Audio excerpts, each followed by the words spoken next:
La Biblia dice en 2 Timoteo capítulo 2, versículo número 4, ninguno que milita se enreda en los negocios de la vida, a fin de agradar a aquel que lo tomó por soldado. ¿Cuántos dicen amén? Ninguno que milita. Aquí está haciendo una comparación, una analogía muy interesante de lo que es un soldado. No obstante, algo que me llamó la atención es que esa palabra de la que se traduce ninguno que milita, alguien que sea un militante o un soldado, dice en una versión de la Biblia, en la Nueva Traducción Viviente, utiliza una palabra y es la palabra ninguno que milita, dice, se enreda en los negocios o en las situaciones de la vida civil. Dice así, ningún soldado se enreda en los asuntos de la vida civil, porque de ser así no podría agradar al oficial que lo reclutó. Ahora, tomando esto como base para continuar hoy con la segunda parte de la enseñanza que comenzamos el jueves anterior y terminaremos el día de mañana con la ayuda de Dios, estaremos hablando sobre Dios, la Biblia y la política. Y quiero hacer énfasis en esta palabra milita. Esa palabra milita no solamente se refiere a un soldado, sino que estaba refiriéndose en el idioma original a una persona que ejerce una labor espiritual. Incluso si usted investiga, esa palabra significa alguien que ejerce en sentido figurado una guerra espiritual. Está utilizando en sentido espiritual un militar o un soldado en el sentido espiritual. Si nos vamos al sentido literal, tengo amigos que ejercen algunos cargos en el ejército y ellos me cuentan cómo obviamente al ser militares o por el solo hecho de ser militares, ellos no pueden estar inmiscuidos de manera directa en asuntos políticos. Entre otras cosas, ni siquiera pueden votar ellos en su función como militares, no pueden hacerlo. Pueden tener su idea, claro que sí, sus tendencias, sus ideologías, pero por su función no es ético para ellos poder votar. Ahora, el punto aquí que me llamó la atención es que se aplica en un sentido espiritual y justamente este texto es un texto muy importante para poder abordar la segunda parte, que es la que vamos a tratar hoy, porque esta segunda parte vamos a comenzar tratándola con una pregunta que es muy conocida y a la vez probablemente muy popular, y también es muy interesante porque podrá tener muchas perspectivas a la hora de responderse, pero al observar esta escritura, la Biblia nos muestra que alguien que ha sido llamado a una función específica no puede enredarse en los negocios de la vida civil. Ahora, este texto más particularmente, si ustedes son conocedores, como lo son, las cartas de Pablo están subdivididas en varios tipos y una de ellas se llama las cartas pastorales. Dentro de las cartas pastorales está Tito y también primera y segunda a Timoteo. Así que el enfoque, algunos incluso entienden que la palabra griega para milita, un militante, se refiere a un enviado, a un apóstol, a un ministro, a alguien que ejerce una función espiritual.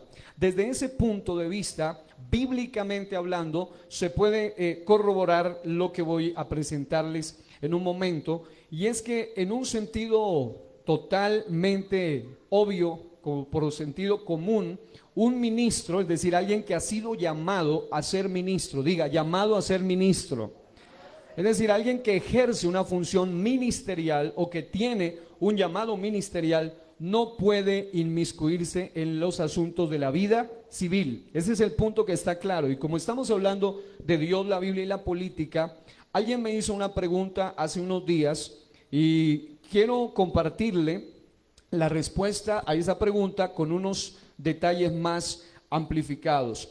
También le quiero decir de antemano, amados hermanos, que voy a utilizar o citar algunas personas, algunos ministros, algunos personajes que tienen mucha relevancia, que se han dedicado a hacer este tipo de estudios referente al cristiano y la vida política, el cristiano y la política, o el cristiano en el asunto político, desde diferentes ópticas. y los voy a citar solo por el hecho de que en estos puntos o aspectos doctrinalmente o desde el punto de vista conceptual incluso estoy de acuerdo. No quiere decir que al citarlos a estos personajes estamos de acuerdo en toda la doctrina. Ya lo había dicho en la ocasión anterior, pero es menester decirlo. Ya hemos citado algunos personajes muy importantes. Una de las preguntas que me realizaron hace unos días es la siguiente. Alguien dijo, ¿cuál es su posición respecto a los pastores y esposas de pastores que se lanzan a la política? Voy a repetir la pregunta.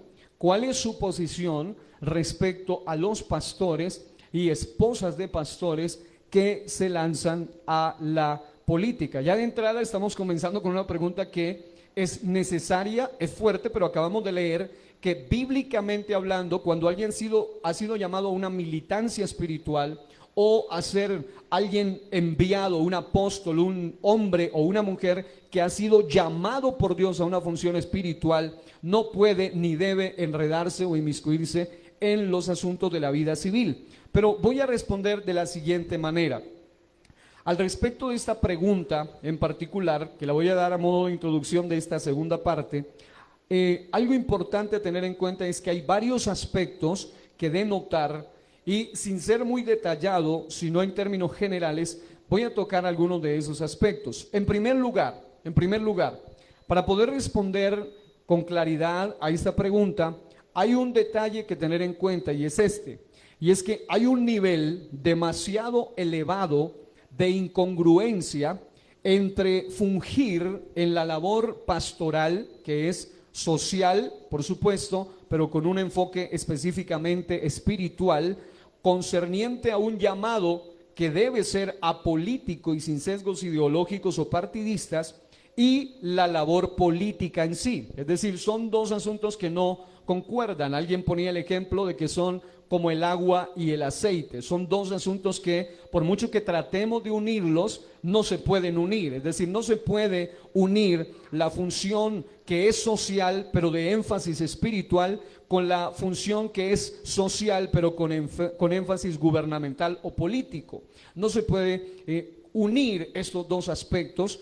Y algo importante a tener en cuenta es que una persona que se lanza de alguna manera a la labor social política, sí o sí debe tener una posición partidista. Eso es lo primero, sí o sí debe tener una ideología, debe tener un enfoque ideológico, y esto precisamente de alguna manera limita al hombre que ha sido llamado a ser un pastor para ejercer una función de manera simultánea. Por ende, o se es una cosa o se es otra, pero no se puede hacer las dos cosas de manera simultánea. Es decir, o se es pastor o se es político, pero no las dos cosas al mismo tiempo. Es decir, yo sé que últimamente se ha dado no solo en nuestro país, sino en muchos países, desde hace ya mucho tiempo, no solo ahora, muchas personas que estando, porque la pregunta parte de ese aspecto, es decir, ¿qué pasa con alguien que es pastor ya, que es esposa de pastor ya, que están en un ministerio y que ya tienen un llamado espiritual y de alguna u otra manera en algún momento por X o Y razón se ven inmiscuidos en asuntos civiles y de carácter político? Bueno, algo que debemos tener en cuenta acá, aparte de la escritura que leímos a través del apóstol Pablo en 2 Timoteo, hay un personaje que en una predicación que se llama El cristiano y la política, el doctor Germán Ponce, dijo en una sola frase algo que es muy relevante, que me sirve mucho para poder explicar y ahondar en esta respuesta, y es lo siguiente. Él dijo, debido a mi asignación pastoral, mi mejor política es no ser político. Aunque lo intentemos, dice él, la iglesia y la política son como el agua y el aceite, sencillamente no pueden juntarse. Ahora, Yo quiero decirle de antemano que no nos pase lo que le pasó a aquel emperador Constantino. Algunos conocen la historia y saben que en una ocasión un personaje, emperador romano llamado Constantino, entre comillas digo esto, se convirtió al cristianismo. Supuestamente se convirtió al cristianismo, y una vez se convirtió al cristianismo, siendo un jefe máximo de una potencia de la época del Imperio Romano, este personaje se propuso, aunque inicialmente, según la historia, tenía buenos propósitos, pero él se propuso unir lo que se llama la iglesia con el Estado. Vino a hacer una unificación entre lo que es iglesia y Estado, y todos sabemos dónde terminó ese asunto, con una gran apostasía que dio como resultado una iglesia de tipo apóstata, que se llama una iglesia universal hoy en día. Y lamentablemente, por el hecho de no leer una escritura tan sencilla pero tan poderosa como acabamos de leer, y es que cuando alguien realmente ha sido llamado a ser pastor o a ser un líder espiritual, el llamado espiritual o el ser pastor no es equiparable a estar funcionando o fungiendo de manera simultánea en las dos áreas. Creo que espero estar siendo claro hasta el momento. Estoy diciendo que cuando una persona como este servidor, por ejemplo, que ya tiene un llamado, que la tiene clara desde que tenía solo 5 años, y mi llamado personal, mi llamado particular, y en el caso de mi esposa, al ser parte de este ministerio, nosotros no podemos decir o pretender que para hacer una ayuda social, es decir, para tratar de ayudar socialmente, lo vamos a hacer desde el punto de vista político, porque entre otras cosas ese no es nuestro llamado, no es nuestra función. Dios no nos llamó para eso. Dios nos llamó para impactar a la sociedad, pero desde una perspectiva espiritual.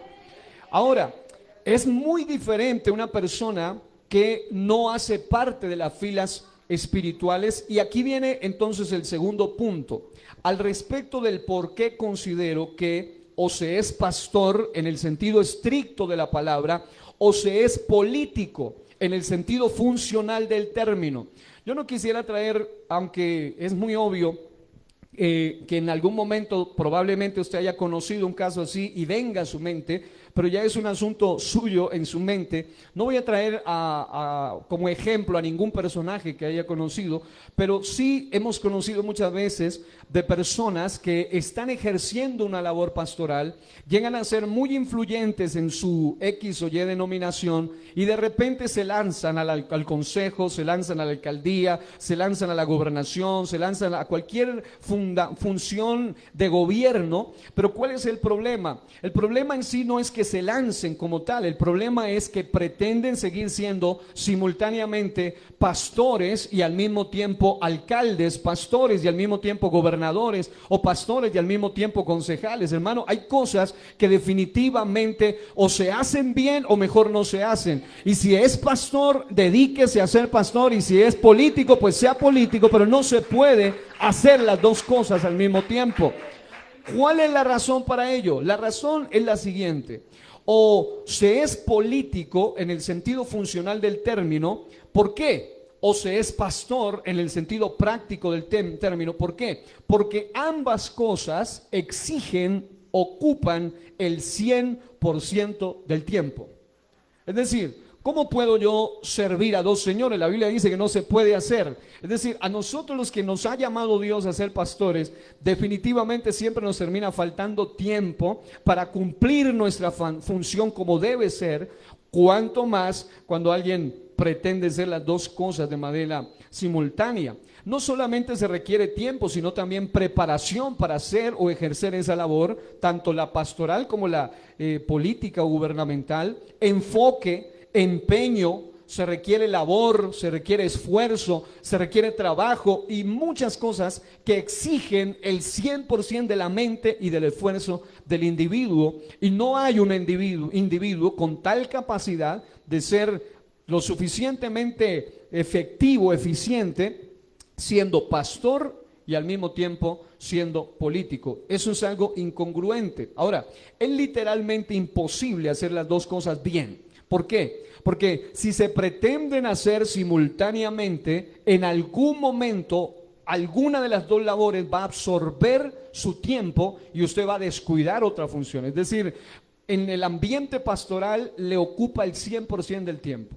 Y el ambiente político también. Entonces llegará un momento donde no se podrá hacer, porque dejará a un lado un asunto para atender el otro, o en segundo plano dejará el otro y finalmente no estará cumpliendo su función. Por otro lado, entiendo que hay personas que en algún momento entraron a la función ministerial pastoral, pero en realidad no tenían un llamado a ser pastores. Porque, hermano, yo quiero serle muy claro y muy sincero con todo mi corazón. Cuando alguien tiene un verdadero llamado a ser pastor, le es literalmente imposible cambiar ese llamado a ser pastor por cualquier oferta de esta tierra. Es decir, no va a cambiar la función pastoral con ninguna oferta terrenal, porque esta posición es una posición de responsabilidad, pero también de privilegio, que no es equiparable, no hay un parengón con nada aquí en la tierra. Ahora, por otro lado, porque estoy tratando de responder un poco esa pregunta para llegar a unas conclusiones prácticas y a la vez lo más consecuentes, lo más lógicas posible, es el tercer aspecto. El tercer aspecto es que ser o no político con aspiraciones no es en sí el problema. El problema de fondo es cuando alguien, de acuerdo a la pregunta que me hicieron, rebaja. Escuche bien esto, sonará aparentemente arrogante, pero es necesario decirlo. Cuando alguien rebaja su posición o llamado de carácter pastoral y espiritual para dedicarse de lleno a aspiraciones de carácter posicional, político y terrenal. Una persona, como lo dijo este personaje, que ya lo había mencionado, pero se lo voy a recordar, porque viene a mi mente la anécdota de aquel personaje afamado evangelista internacional llamado Billy Graham, uno de los evangelistas de mayor renombre de toda la historia en el cristianismo, a quien le propusieron en una ocasión postularse como candidato a presidente de los Estados Unidos. Estaban proponiéndole algo muy relevante y obviamente porque tenía posibilidades, no era cualquier personaje, era realmente, dicen los historiadores, que era uno de los personajes que ha sido más oído por más millones de personas en vivos que ningún otro predicador hasta el momento. Este personaje tenía fundaciones, había hecho mucho trabajo aparte de lo espiritual, pero a él le propusieron de alguna manera postularse para ser candidato a presidente de Estados Unidos, y él, que era verdaderamente consciente de su llamado de tan alta envergadura, como un evangelista de talla mundial, considerado en su entonces, solo el apelativo que le habían dado demostraba quién era él, era considerado el pastor de los presidentes, porque era el pastor que más cercanía ha tenido con varios presidentes de los Estados Unidos, que lo invitaban a la misma Casa Blanca para ser un consejero de los presidentes, para ser uno que oraba por los presidentes, para ser uno que predicaba a los presidentes. Así que este personaje respondió con humildad, pero sin dudarlo, las siguientes palabras. Él dijo: jamás rebajaría mi condición. Dios me llamó a algo más que ser presidente. Y eso es un asunto que requiere carácter y además requiere identidad. O sea, él la tenía clara que Dios lo había llamado para algo en particular. Ahora, avanzando en este aspecto, con base a ello, creo algunos aspectos. Número uno, primero, el llamado pastoral o a ser esposa de pastor, cuando se tiene y cuando se sabe que viene de Dios, es algo tan grandioso que un pastor, una esposa de pastor, consciente de su vocación, jamás lo cambiaría por una labor secular. Jamás. Por importante que ésta sea.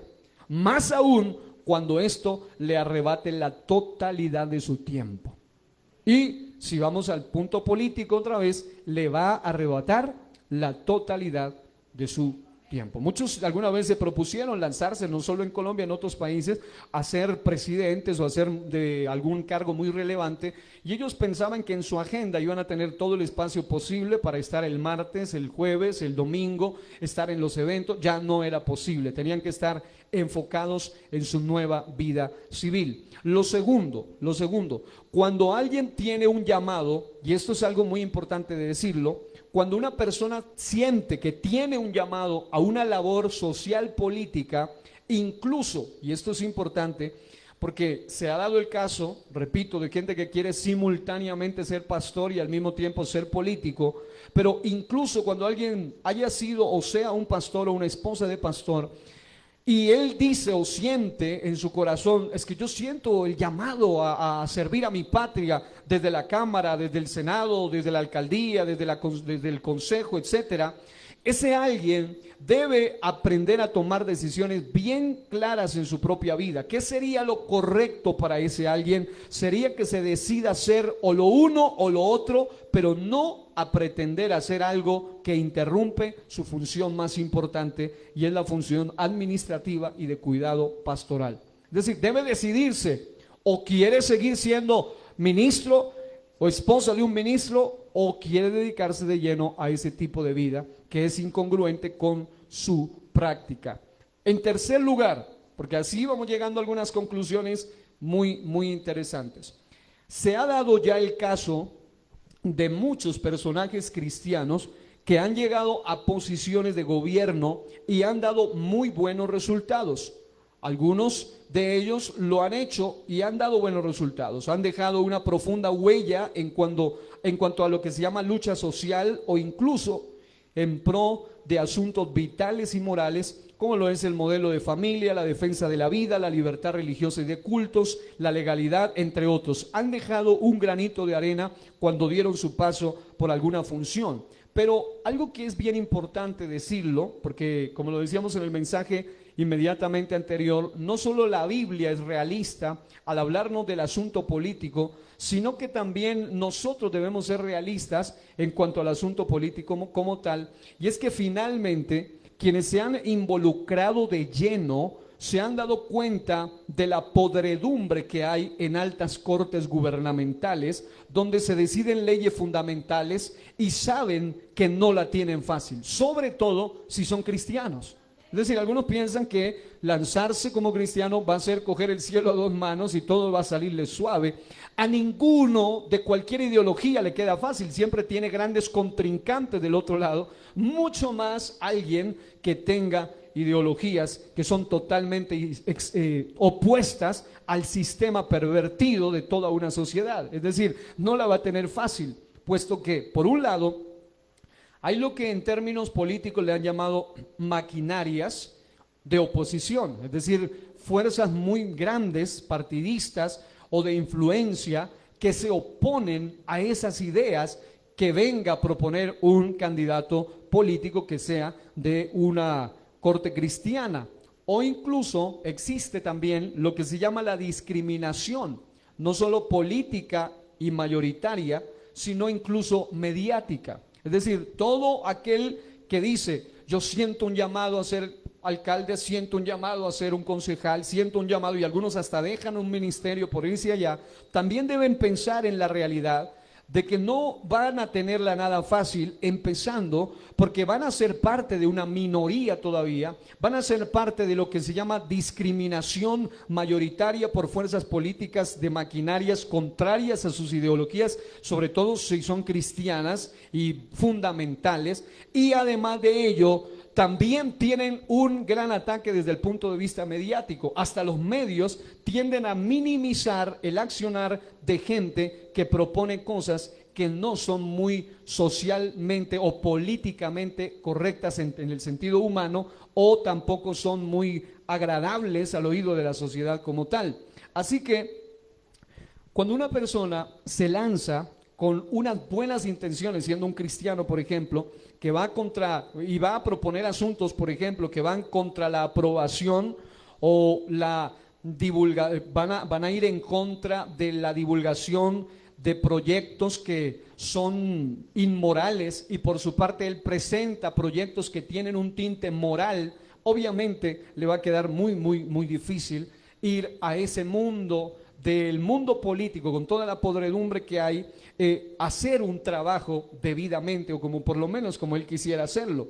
Por ejemplo, cuando una persona se lanza bajo esos criterios, mucha gente va a ir a tratar de frenar a estos individuos que se lanzan bajo el criterio de aprobar o divulgar propuestas, proyectos o leyes que son de tipo moral. Es decir, obviamente desde esa perspectiva van a tenerla no poca dificultad. Ahora, pero para que la aprobación o divulgación de propuestas se dé, ellos necesitan también tener otro aspecto, y es que realmente necesitan un apoyo, o por lo menos necesitan principalmente un verdadero llamado, es decir, un propósito de Dios para X o Y nación que venga realmente de Dios, y lo veremos en un momento. Aún así, hay muchos, que se han dedicado de lleno a esa labor política y han dado algunos buenos resultados. Por ejemplo, para ponerle solo un ejemplo, con algunos fundamentos que usted puede luego corroborar. Aquí en Colombia existe una constitución, que la tenemos, algunos tenemos la copia de la constitución de 1991, y algo que me llamó mucho la atención, haciendo una indagatoria, en alguna ocasión se nos invitó a dar un discurso que se llamaba La libertad religiosa y de cultos, y era para pastores, y me dieron el privilegio de hacer el escrito, es decir, de hacer el escrito de ese discurso para un asunto de una mesa social, política, en un lugar, y me llamó la atención que al investigar, uno de los 76 participantes de la constituyente del 91, aquí en Colombia, me refiero, enfocados en el desarrollo de la ponencia del tema libertad religiosa y libre expresión, fue un personaje llamado Jaime Ortiz Hurtado. Jaime Ortiz Hurtado. ¿Quién era él? Era un pastor cristiano evangélico, abogado de la Pontífica Bolivariana de Medellín, que a la vez era profesor universitario, que era rector y profesor del Seminario Bíblico de Antioquia, y fue este personaje el ponente principal de esta postura de la libertad religiosa y expresión. Y hoy, gracias a Dios, pero también gracias al esfuerzo de personajes como el mencionado y otros personajes de talla cristiana, finalmente el artículo 19 de la Constitución Nacional expresa lo siguiente. Dice: se garantiza la libertad de cultos. Toda persona tiene derecho a profesar libremente su religión y a difundirla en forma individual o colectiva. Todas las confesiones religiosas e iglesias son igualmente libres ante la ley. En otras palabras, ¿cuál es el punto aquí? El punto es que si alguien tiene un llamado a ser pastor, nunca va a cambiar su función pastoral por ser propuesto a ser un político de cualquier rango, no importa cuán relevante sea el título que le propongan o le quieran adjudicar en algún momento. Por otro lado, cuando una persona, aun cuando haya llegado a ser pastor, dice: siento que no, esto no es lo mío, lo correcto es que mejor se retire de lo que está haciendo y se dedique a su función, pero no pretenda mezclar las dos cosas.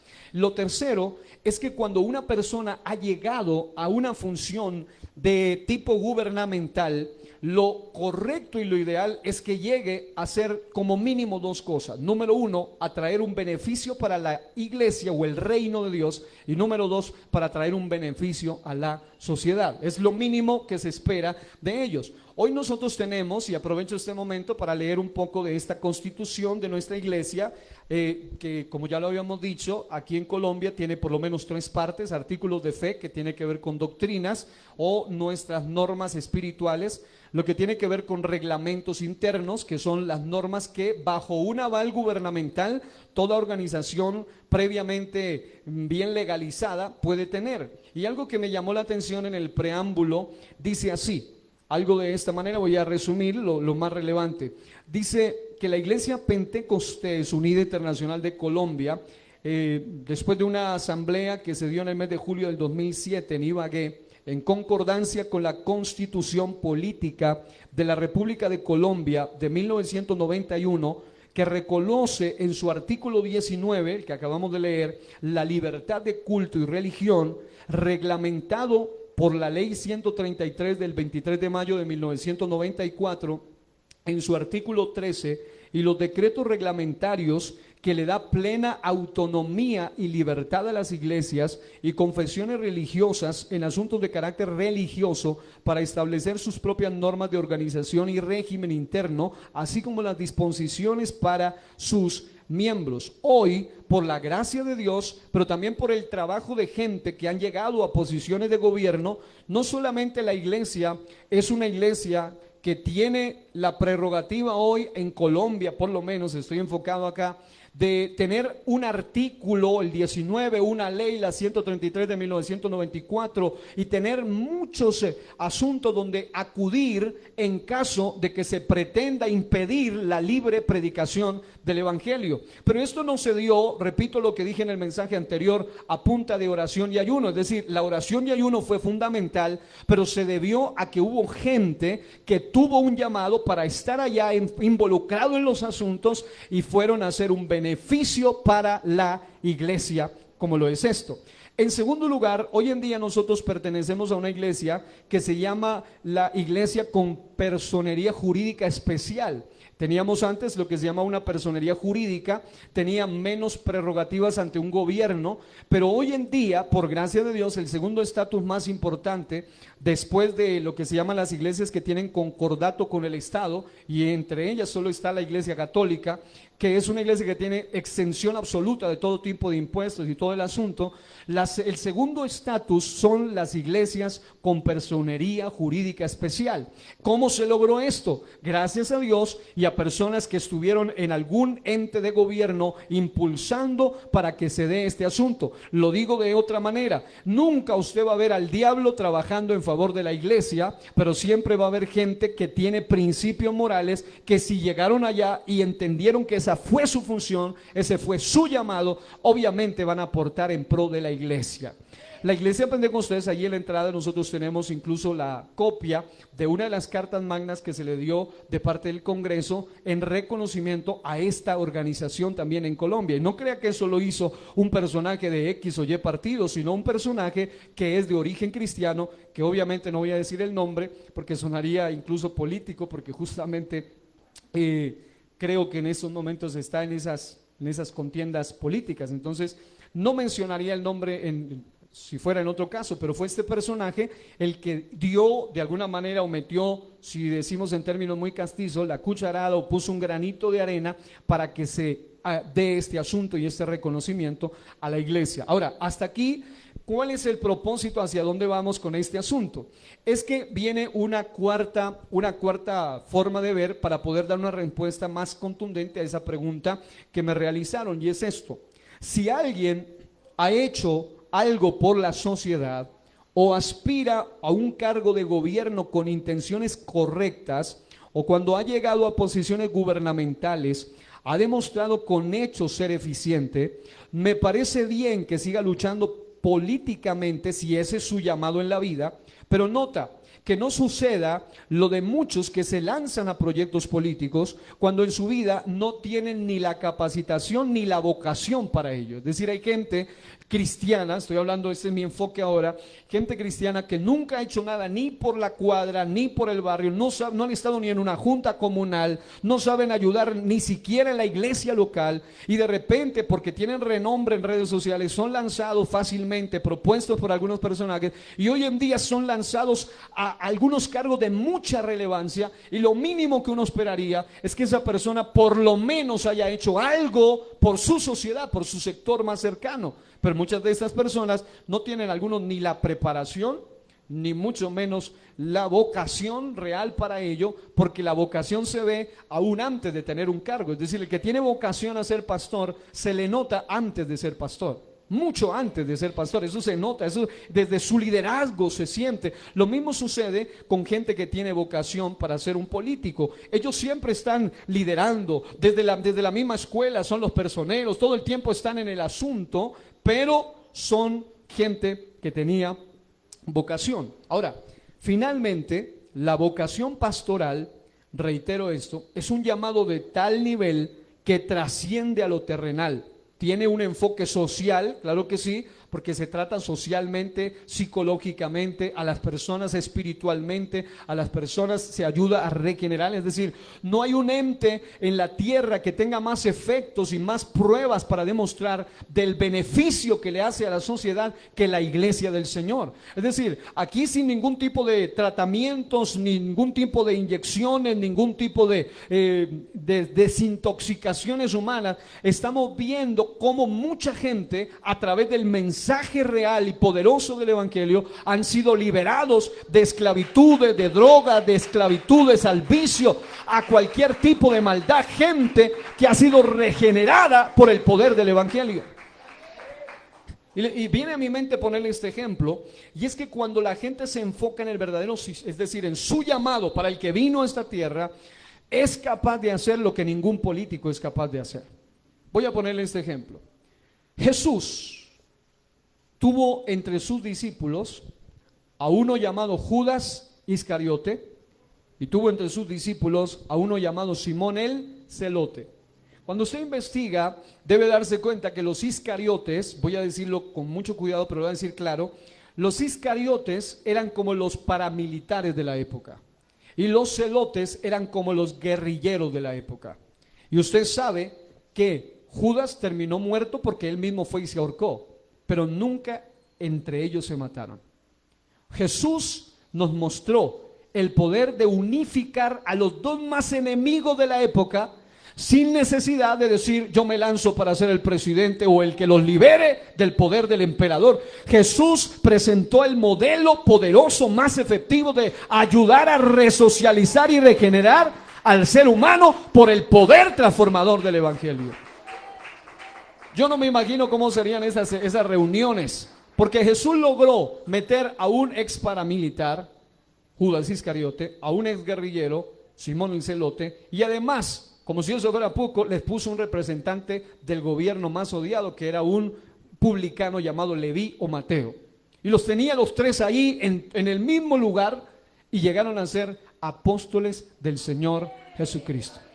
Es decir, el poder del Señor, es decir, lo que a mí me gusta con el Señor es que yo personalmente, por mi función pastoral y por tantas preguntas que me llegan, debo escuchar muchos discursos y debates y escucho, ¿no? Y hermano, sinceramente hablando, a todos los que usted escucha, se los escucha hablar maravilloso. Son poetas tremendos, hablan bueno, todos arreglan el país en cuestión de 5 minutos.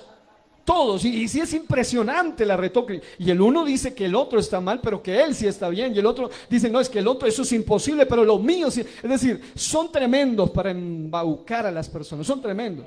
Para eso viven, de eso viven. Pero el punto es que nuestro Señor Jesucristo no es un embaucador, sino que es alguien que demostró con hechos que el poder del Evangelio sí puede unificar lo que la política no puede hacer. Porque, mis amados, la polarización, que es un término que hoy en día se usa en política, que es la gran división ideológica que hay, cada vez será más grande. Nunca se van a unificar, nunca.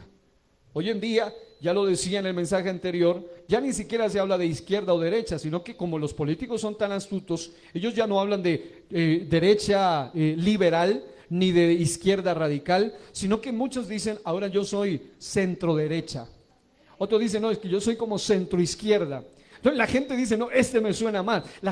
Ellos están jugando de alguna manera con la psicología del ser humano, y el ser humano sigue creyendo que ellos son los salvadores de la patria. Hermano, el único que puede salvar no solo la patria, sino cada ciudadano, se llama el poder del Señor Jesucristo a través de su Evangelio. ¿Cuántos dicen amén y aleluya? Ahora, la verdad estoy introduciendo este aspecto porque estoy respondiendo solo una pequeña pregunta que me hicieron, pero que me dan muchas bases para poder por lo menos poner fundamentos para lo que viene. Porque resulta que, por un lado, la vocación pastoral es el llamado de más alto nivel que trasciende a lo terrenal, tiene un enfoque social pero también espiritual, tal como lo hizo Jesús, el buen pastor, al quien se le llama el príncipe de los pastores, cuya lucha en pro de la humanidad no se dio desde el punto de vista social político, sino espiritual estrictamente. Incluso esa fue parte de la decepción de Judas el Iscariote, porque él pensaba que Jesús, cuando le hablaban de que el rey y Hosana, él pensaba en algún momento que él iba a llegar a ser el gran gobernante, el Mesías, en el sentido de ungido para ser un gobernante poderoso que los iba a libertar de la opresión del imperio romano. Y cuando empieza Jesús a hablar de que mi reino no es de este mundo, en algún momento eso en su pensamiento carnal, el de Judas me refiero, él estaba ilusionado con el asunto y decía, además tenemos fondos, porque Jesús de alguna manera lo puso hasta de tesorero, puso confianza en él, pero con todo y eso finalmente se decepcionó terriblemente, porque Jesús en su primera venida no vino a poner un gobierno literal, un gobierno desde el punto de vista gubernamental, sino un gobierno de tipo espiritual. Y al poner ese tipo de reino espiritual, lamentablemente no todos, incluido Judas, lo recibieron de la mejor manera. Ahora, por otro lado, lo que sí vemos es lo siguiente, y es que Jesús vino a dar una demostración de que su lucha por la humanidad no era desde el punto de vista social político, sino espiritual estrictamente. Aquí termino la respuesta a esa pregunta importante que decía, ¿qué pasa si un pastor o esposa de pastor se lanza a la política? Pues sencillamente eso, que si se lanza y pretende hacer las dos cosas simultáneamente, no va a terminar haciendo bien ninguna de las dos. O si se lanza porque siente que ese es su llamado y le parece más importante ser político que ser un servidor del Señor, pues definitivamente es mejor que se dedique a eso y no que pretenda hacer las dos cosas simultáneamente. Y más aún, cuando nosotros, como dijo T.D. Jakes, es uno de los 50 predicadores más reconocidos del mundo, y no solo porque predica extraordinariamente, sino precisamente por el hecho de que es uno de los predicadores que más influencia tiene para ayudar socialmente en su territorio donde él está, y ha influenciado muchísimo a través de universidades y sociedades y fundaciones para ayudar a personas de todo tipo, y por eso lo han puesto en un rango tan alto. Está por allá el Papa y están otros personajes, y por allá de tercero o cuarto está T.D. Jakes. Y no obstante, T.D. Jakes, él dijo algo muy contundente, que lo dije en la ocasión anterior. T.D. Jakes decía algo que me llamó mucho la atención, y era que a él le dijeron, ¿por qué tú no estás metido en asuntos políticos con toda la influencia que tienes, con la mega iglesia que tienes, con los millones de seguidores que tienes? Tú pudieras también fácilmente llegar a ser trascendente en el área de la política. Y él dijo, T.D. Jakes dijo, no estoy metido en política, lo mío no es eso. Dios me dio una herramienta para cambiar mi generación, y es el poder del evangelio. Hermano, usemos esa herramienta que va a lograr hacer mucho más de lo que cualquier político puede hacer. Ahora, voy a ahondar entonces ahora un poco más, después de decir esto, para mencionar lo siguiente. Algunas personas, este tema de hablar de política es complejo, de por sí es álgido. ¿Por qué?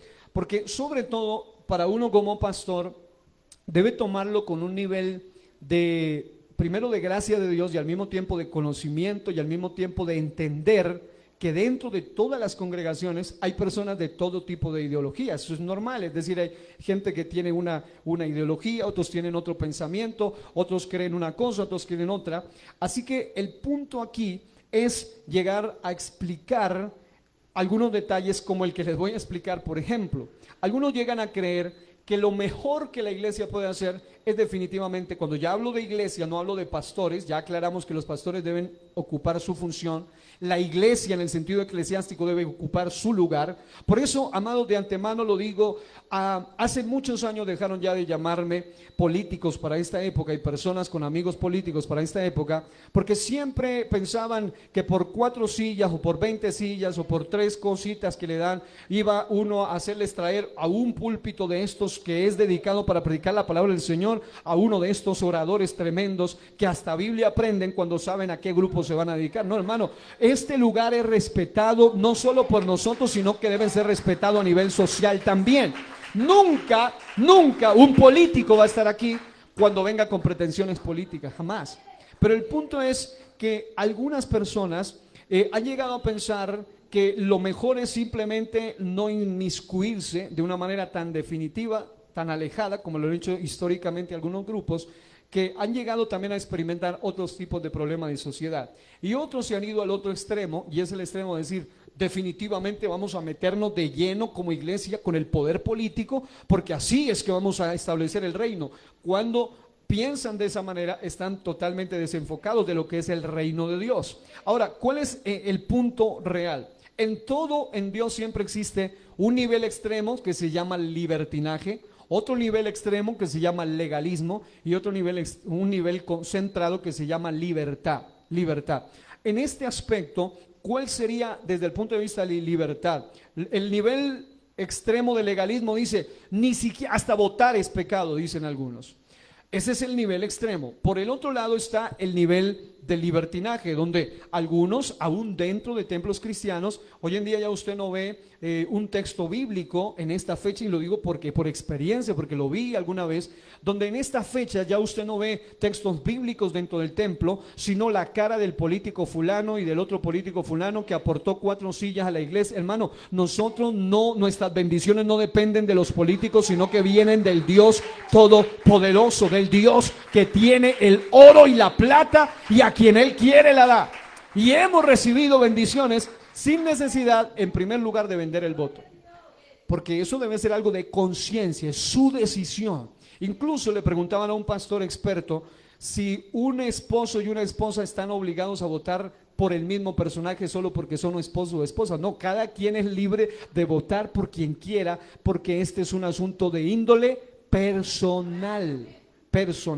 Ahora, más adelante voy a hablar sobre eso, pero ahora quiero tocar este aspecto, y es, si creemos que es muy importante que se levanten, por lo anteriormente dicho, por ejemplo, el caso de la constituyente, este pastor cristiano que fue influyente, que se levanten de entre la iglesia, no pastores necesariamente, porque los pastores ya tienen su función, sino de entre las congregaciones, personajes capacitados y con mentalidad de reino e influencia para el beneficio del pueblo de Dios y de la sociedad misma. Por ejemplo, si usted va a la Biblia, usted encuentra un personaje llamado José. ¿Cuántos se acuerdan de José del Antiguo Testamento?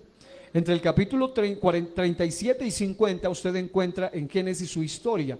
Y me llama a mí la atención que José fue capacitado para ser un administrador. Estaba en la cárcel y estaba administrando. Estaba en la casa de Potifar y estaba administrando.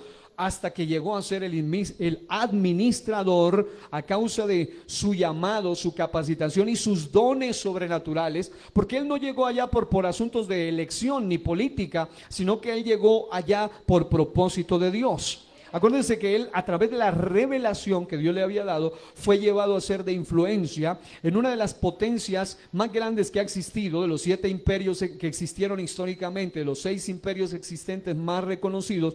Uno de ellos era el imperio egipcio, y ahí usted encuentra a un José que llegó a ser un administrador, un hombre de renombre a causa de su experiencia. Por eso decía hace un momento que si alguien dice, es que yo tengo el llamado a la política, por lo menos que haya tenido una experiencia, que haya hecho algo.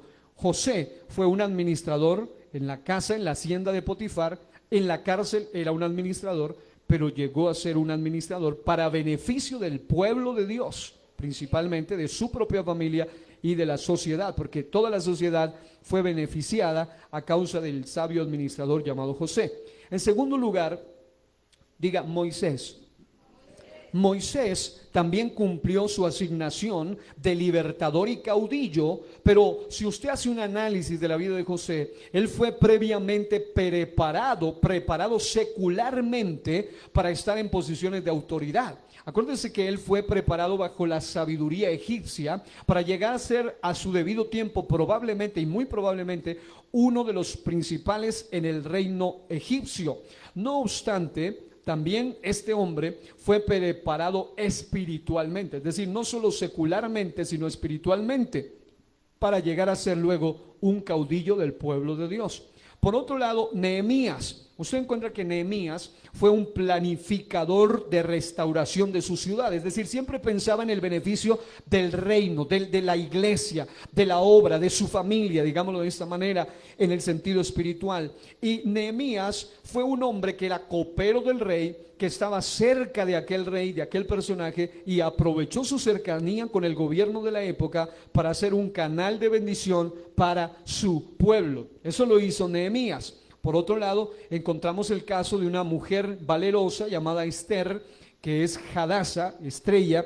Esa mujer estaba en una posición que hoy en día se podría llamar la primera dama del reino. Era una mujer que había sido, ella misma lo dice, ella misma reconoce en algún momento de que a través de la voz de Mardoqueo le dice: ¿quién sabe si para esta hora ha llegado el reino? Es decir, fuiste puesta aquí con un propósito. El mismo José lo reconoció, dijo: no fueron ustedes, fue Dios quien me envió delante de ustedes para ser luego benéfico para ustedes. Resulta que Esther aprovechó su belleza, su influencia, todo lo que Dios le había dado sobre el rey, y fue puesta por Dios para hacer influencia al punto de que se emita un decreto en favor del pueblo de Dios. Había un decreto de muerte para el pueblo de Dios, pero por alguien que estaba en posiciones de reino, pero no porque ella fue y se lanzó como la primera dama, no, fue un propósito de Dios. Diga, propósito de Dios. Ahora, con base a esto, voy a citar a alguien en este momento para dejar aquí la conclusión de esta segunda parte, porque mañana hablaremos de otros aspectos como es Dios y el modelo de gobierno y otros aspectos más. En cuanto a una analogía, ¿por qué dije lo anterior? ¿Por qué razón? ¿Por qué mencioné esto? Porque hay una analogía que fue hecha por el pastor David Zúñiga en un mensaje titulado ¿y qué de las elecciones debe la iglesia o la eclesia, que es la palabra griega, participar? Y me llamó la atención que hace una analogía de un tipo muy interesante basado en Apocalipsis capítulo 5, versículo 12. En Apocalipsis capítulo 5, versículo 12, se habla de que se le da al Cordero, que es Dios, que es Cristo el Señor, se le da un reconocimiento que tiene 7 aspectos fundamentales. Se dice que Él es digno del poder, digno de la riqueza, de la sabiduría, de la fortaleza, de la honra, de la gloria y de la alabanza. Ahora, si lo aplicamos a lo que se llama en el mundo, hay un sistema que se llama las 7 puertas de influencia. ¿Qué significa las 7 puertas de influencia? Significa que cuando alguien tiene control sobre una o sobre 7 de estas puertas, tiene el control fácilmente de la humanidad, o tiene el control o la manipulación de la humanidad. Usted y yo sabemos que Dios no es un Dios controlador ni manipulador, sino que Él es un ser soberano, es un ser que tiene autoridad, que tiene dominio, pero que Él quiere de alguna manera que quien lo siga no lo haga por imposición, sino de corazón, que sea en espíritu y en verdad. Pero resulta que cuando la iglesia se va al extremo, el un extremo es: me meto de lleno en el asunto, y dejan hasta el pastorado y ministerios por las cosas seculares. Y otros dicen: definitivamente nada que ver con eso, yo no quiero ni siquiera estar, ni votar, no quiero estar allí. Definitivamente le están abriendo y le están entregando al enemigo lo que se llama las 7 puertas de influencia. Hay 7 puertas de influencia que si una persona, un gobierno, una potencia logra dominarlas, fácilmente va a tener el control de todo. ¿Cuáles son esas 7 puertas de influencia? Diga conmigo: gobierno, economía, educación, familia, religión y fe, arte y entretenimiento y medios.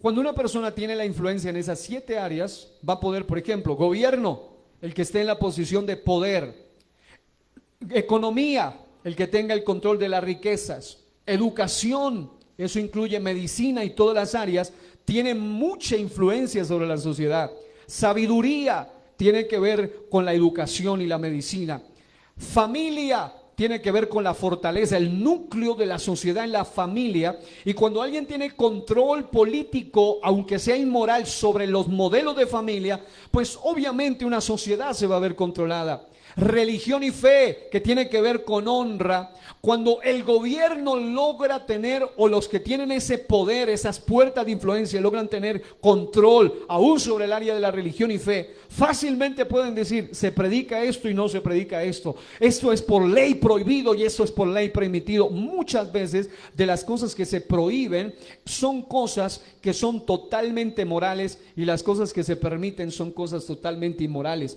Y cuando se habla de arte y entretenimiento, que tiene que ver con gloria, se ha apoderado de tal nivel, de tal manera, que aún a través del arte y el entretenimiento no solo embrutecen a las personas, sino que controlan y adoctrinan a las personas. personas. Y no solo eso, sino que lo que tiene que ver con alabanza, que son los medios, lo mediático, está totalmente controlado por ciertos entes gubernamentales, porque todo parte a veces desde el mismo gobierno. Y el punto es este: ¿qué ha sucedido con la iglesia durante algunos años, en los últimos años? Es que de alguna manera la iglesia ha entrado en un despertar, en el sentido de que empezó a prepararse gente de entre la iglesia con principios morales, con principios bíblicos, con principios espirituales, que empezaron a entrar a tomar alguna de esas 7 áreas de influencia. Y obviamente que al principio es chocante, sobre todo para el sistema mundanal, pero es menester y es necesario que de entre la iglesia se levanten personas que tengan capacidades siempre al estilo José, al estilo Moisés, al estilo Nehemías, al estilo Esther, que todo lo que hagan sea para beneficio de la obra de Dios y de la sociedad. Ahora, concluyo con esto. El pastor decía una frase muy interesante y era: el plan bíblico, y quiero que se entienda para que no pase lo que pasó con el modelo constantiniano. El modelo constantiniano fue una mezcla de la religión con el Estado, donde el Estado tuvo tanta influencia sobre la religión que finalmente ya no es bíblica, sino que es solamente de acuerdo a la conveniencia de los que estaban en el poder durante todas las hegemonías, tanto que hoy en día aún conservan eso de apostólico y romano, porque tienen su base en esa unificación que se dio originalmente. Pero lo que me llama a mí la atención es que el plan bíblico no es que la iglesia no se meta en el Estado, sino que el Estado no se meta en la iglesia. Y para que eso suceda, se requiere gente de influencia que sea creyente. Porque voy a poner una vez más el ejemplo en China. Usted nunca va a encontrar un dirigente de ese partido único allá en ese lugar que esté peleando en favor de los derechos de las iglesias cristianas, empezando por nuestra iglesia, que es mucho más radical el asunto de doctrinas. No están ellos a favor, y como no hay nadie de influencia allá, en ese caso ellos hacen y deshacen lo que quieren en las 7 puertas de influencia.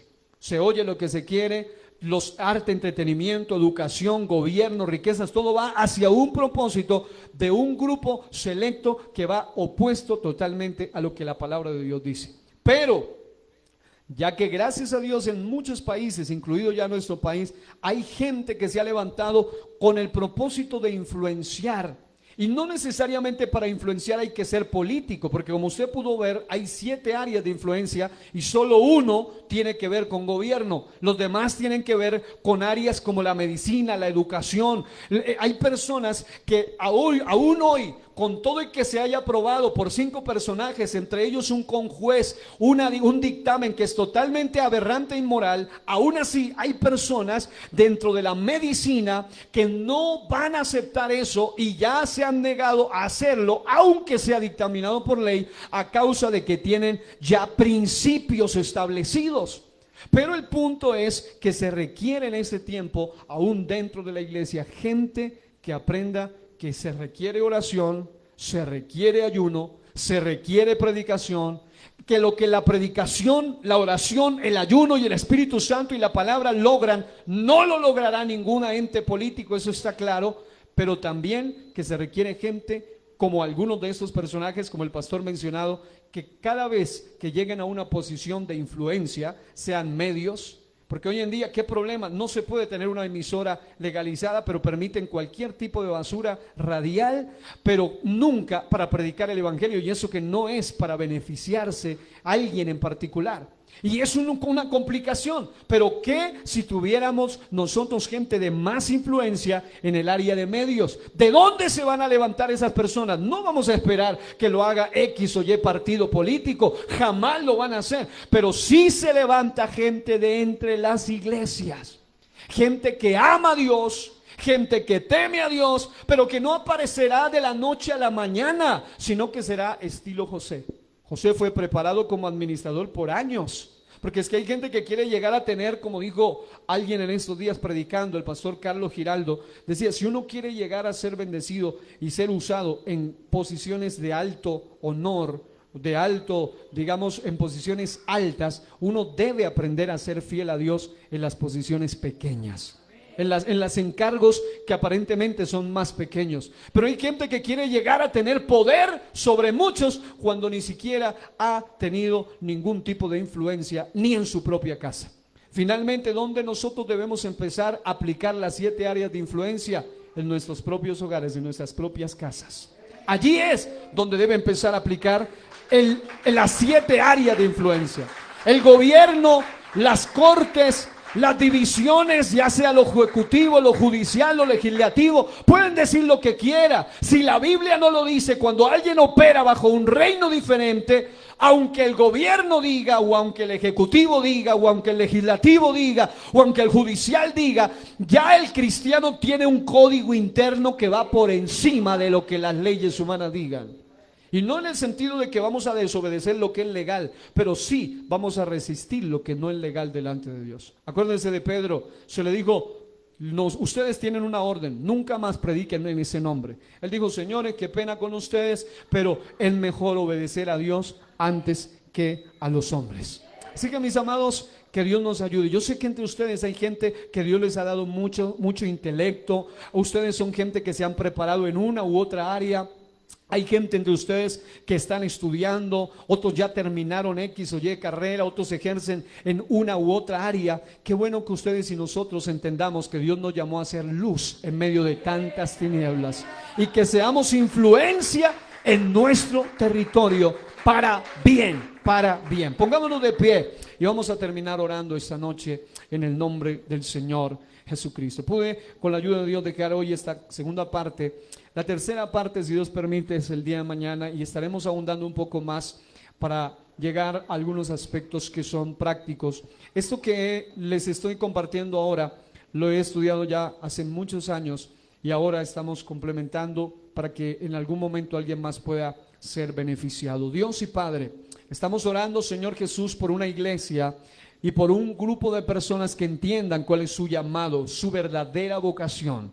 Señor, si la vocación es de tipo social y espiritual, Señor, que podamos cumplirlas a cabalidad, sin desenfocarnos, sin salir del verdadero propósito y del verdadero llamado, aunque se nos hagan propuestas, no importa, siempre estar centrados en nuestro verdadero llamado.